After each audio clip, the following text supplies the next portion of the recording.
So there is this sense of glorifying wisdom in Corinth. And just look at the use of the word, the frequency of the use of the words wisdom or wise. Now, wisdom is a noun. Well, wise, it could also refer to a state of a human person, yung quality. Or if it's nominative, then it could also mean a human being. Wise. This 18 times the word wisdom, and so there's 28 times of the use of the word wisdom and wise. Something that we do not pay attention to much, no? Which is an important theme in First Corinthians. The unit begins and ends with the contrast between eloquent words of wisdom and the powerful proclamation of Christ crucified. God uses foolish, weak, and despised things to shame the wise and the strong, and strong eliminates human boasting and is consistent with the proclamation of a crucified Christ. Paul launches criticism by insisting that the party split, the division in the church, is caused by false wisdom, human pride, and loyalty to human leaders. It is not the gospel he had preached that has brought the division. So, false wisdom, it could mean anything. Of course, it could include misinterpretation, human pride, and loyalty to certain leaders within. The word of the cross that he had preached was the source of true wisdom and unity. So you can see the word play, no? Cross, unity, wisdom, division. Perhaps there were some in the church that did not accept the message of the cross. For the first century Jew, dying on the cross signified that one was under God's curse. So, wisdom versus the cross of Christ. The ultimate form of loss was death, and only the concept of the cross, no, only death was for the lowest of sorts. For example, in the Roman military, no, there are deserters. No, deserters are soldiers who would be running away from their duty. No, they do not want to be part of the army again. The punishment for that is crucifixion. Okay, kasi they are deserters, they are cowards, and they set a bad example, and so they deserve the worst case anyway. Then Paul came along, proclaimed that the cross was not a curse but God's special revelation of his love and grace. The transformation of a punishment, something that was abhorred, but now it was the power of God, no? The power of God. You see sabihin natin, immense distance, no? From wisdom and the concept of the cross during their time. We find it difficult to understand Paul's words folly and scandal because they create pictures in our minds that do not seem at all related to what Paul is saying. It means that to the unaided mind, the gospel doesn't make sense. Okay. So if there is no prompting, there's no help of the Holy Spirit, it doesn't really make sense. We are just wasting our time, something like that. On the contrary, it is for the question, how can a kingdom of righteousness be created as the result of an executed Christ on the cross? Kasi death and crucifixion spells defeat, di ba? Talo. And that is how the disciples, when Jesus was crucified, they felt, according to Luke 24, they hoped that he was the one who would be to restore the nation of Israel, but he died. So they were utterly defeated and discouraged. Okay,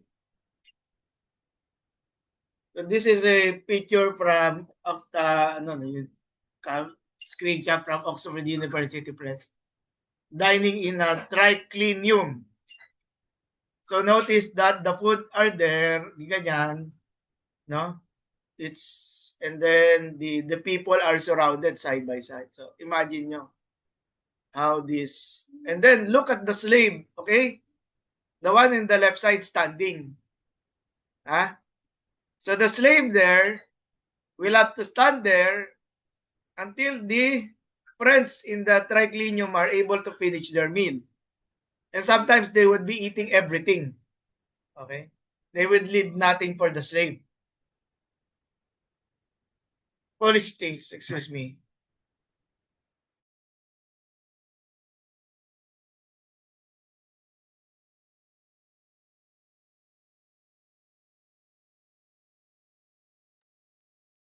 So Isaiah 29, because these people draw near with their mouth and honor me with their lips, while their hearts are far from me, and their fear of me is commandment taught by men. Therefore I will, behold, I will again do wonderful things with these people, with wonder upon wonder, and the wisdom of their wise men shall perish, and the discernment of the discerning men shall be hidden. If Paul is referring to the Corinthian Christians, when he speaks of their calling, he might be reminding them, many of whom had as freedmen, they were former slaves, but they were able to invest some money. They were able to pay for their freedom. That is why freedmen. Imagine this is the background of the church. No? There are wealthy patrons, and of course their own families, their slaves, their relatives, and there are the individual slaves whom their masters are not Christian. Okay, and there are the freedmen and the freedwomen who were experiencing some limited freedom on their own. So that is what you did not come from. Not all of you were wealthy. You could imagine the background, the composition, or the rather the majority of the believers in Corinth were from this background. It was not God's plan that the world should be able to know God on the basis of its wisdom, own wisdom. So that is the basis for Gnosticism. But I'm not going to talk about Gnosticism here. Rather, God was to be revealed. God needs to act. And how is God's activity? How does God's activity transpire? Through the proclamation of the missionaries. Okay. So it is a power of God. It is not shameful. It comes to shame the wise.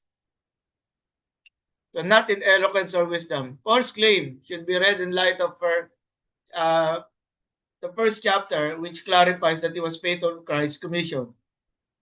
His manner of preaching did not conform to a desire to win the approval of his audience. So perhaps Paul would also been booed, no, boo, no, during this time, no, because they would not accept his proclamation. We see that taking place in the book of Acts sa Athens, no? We did not actually see na nagbubu sila. Rather, it was not, the message was not fully accepted, no? Not very, only a few people accepted the message. Matthew.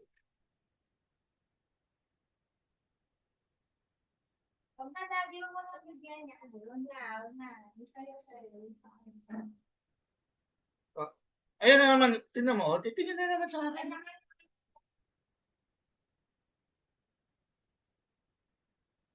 Okay, mga bata, pag nakakita ng ano, no,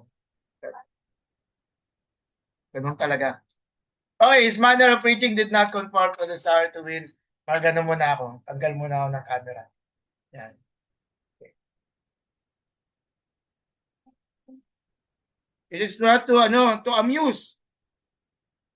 And sometimes, no, proclamation is good. But proclaiming to amuse, no, grabe. Hindi nyo na kailangan lumayo. After this one, tumingi ka lang sa social media, it's there. No? Mga amusing preachers.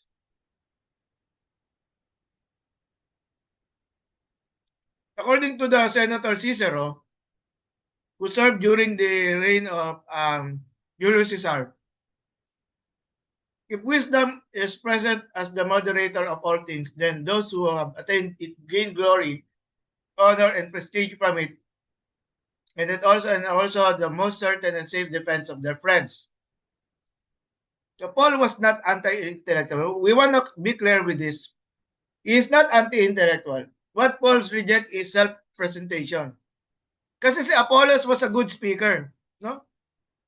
Apollos was trained in Alexandria and he was discipled by Priscilla and Aquila. And so people use the Christians were benefiting from the style of Apollos, but not to use it as a competition. Paul accepts the idea that there are more and less. Sorry, before I go on, I don't want to miss this. Kasi there are people who are so humble, very simple in speaking, no? Ako, this is my personal conviction, no? When a person there is there, some people would say, napaka-boring naman, this person is boring, no? He's not dynamic in his proclamation. But for me, this is just my personal conviction. That person is being used by God. No? He is the spokesperson of God for me for that day and that time. So for me, I had to listen.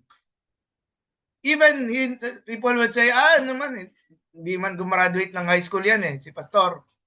Hindi naman siya graduate ng high school. But for me, I just said that he is the messenger of God for me for that moment. So I yung delivery niya, yung mga words that he is using, yung gesture niya, no. So Paul accepts the idea that there are more and less mature Christians. There is teaching appropriate to each level of Christian. Sorry. I had to move forward, no? Sorry about it, no? Kasi it's almost 11. Almost 3 hours. Pero parang dalawang lesson pa lang tayo. So at least you have the background. Wisdom is one of the causes ng division. This is from we can skip this wisdom of God. According to Ben Witherington, Paul was willing to converse with the Corinthians, knowing the great love for rhetoric and debate in a Roman colony like Corinth. We should not argue that Paul uses or avoids one or another. No. Nagmi-mission nga siya, been traveling for and a large of his part is argument, no? To argue his case, to present that Jesus is divine. So the body as the temple of the Holy Spirit. The use of building language in chapter 3, di ba? Foundation workers. No? The Paul's burden is to keep the Corinthians from destroying the church and so yung collective hindi yung body na individual, the collective church. And now he said, because the Spirit lives in their lives, the church is God's temple. And there is, of course, a big temple in Corinth. No? Sa Ephesus, no, when we get to there, there's also a big temple there. So the sinful character threatens the relationship. So present-day reflections, siguro pwede na natin i-skip to. No? Just talk about the questions lang. What caused the divisions in the church? How did Paul respond to the Corinthians? Does Paul provide a solution to the problems? Yes. What should we do in order to repair broken relationships among brothers and sisters? And then what are your stories on church division, if any?